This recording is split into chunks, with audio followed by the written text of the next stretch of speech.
Batok sa social media karon kining usa ka magtutudlo gumikan sa iyang makalingaw nga TikTok video sa di pa niya sugdan ang iyang klase. Ang iyang mga energizer sud sa iyang classroom miabot na sa lain-laing bahin sa nasud. Ato siyang ilailahon pinagi sa report ni Mark Reggie Abella. Stand up from your...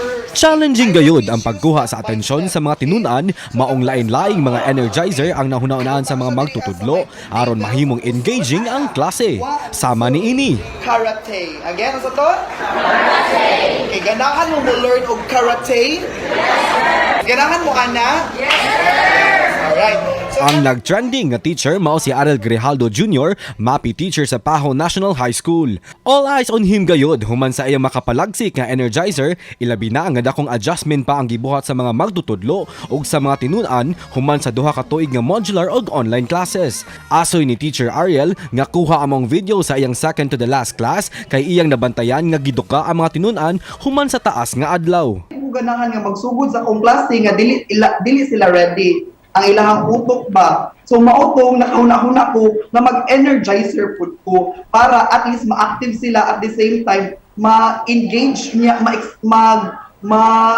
excited sila kung unsa ka ang lesson nga ihatag ni sir sa amo karong adlaw. Dayag ang pagkasuod ni Teacher Ariel sa iyang mga tinunan, sama na lang ni ining lain nag-viral nga video.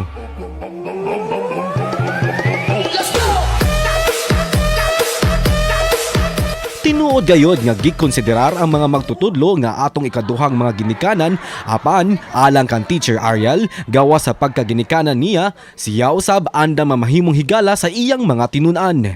Kauban si Clans Kabutin, Marco Jabelia. Balitang Bisdak.